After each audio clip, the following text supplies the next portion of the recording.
Hello. So today we're going to go over three more problems showing you how to use Desmos. So you see a question like this on your test or your exam, you know that you can plug this into Desmos and you can figure out how to find the correct answers just by visually looking at the graph.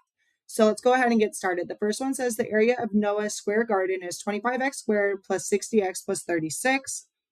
Factor to determine the dimensions of the garden. And then we have these four possible answers. We're going to plug those in after we plug in the trinomial here. So let's go ahead and share our Desmos screen. So we see our Desmos screen here. And we're looking at our graph. So here's our trinomial. I'm going to unplug these so we can just look at one at a time. And let's start with this one. So we're seeing which one is going to overlap the black one. And we see here we get to 5x plus 6 squared. And you see how unclicking it and clicking it, it overlaps. So that 5x plus 6 squared is our correct answer. So that's the correct answer right here. And let's go ahead and go to the next one.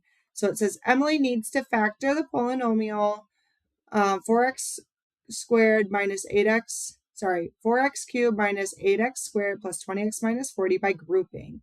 Which expression shows how to group and then factor out the common term? So instead of solving this by grouping, we're just going to plug it into Desmos and show you how to solve it that way. So I went ahead, plugged it into Desmos along with the four possible answers. And we are going to see which one of these four overlaps this black line. So we see that one does not, right? This one here, the second one that I'm unclicking and clicking, it's going from black to blue. It does overlap. So that's indicating to us this is the correct answer. So this is just a way how you can use Desmos to solve that. And let's go to the last problem now for this video. And it says, which binomial is a factor of 12x cubed plus 8x squared plus 18x plus 12? And let's go to Desmos. We're going to plug that in along with the four possible answers.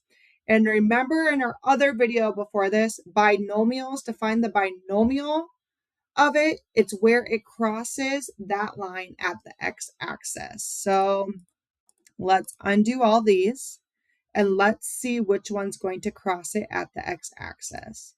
So we see that that one does not. Neither does this one. Let's go to the third one. Okay, the third one crosses our original line at the x-axis. So that 3x plus 12 is the correct answer. And the last one, this doesn't cross at the x-axis either. Only this one does, 3x plus 2. So that one, 3x plus 2 is the correct answer. But again, you're about to go do problems just like this yourself. Don't forget, after you type in your work, you type in your name and you take a screenshot of the left side and the graph, and that's what you're uploading as your answer. If you have any questions, feel free to email me.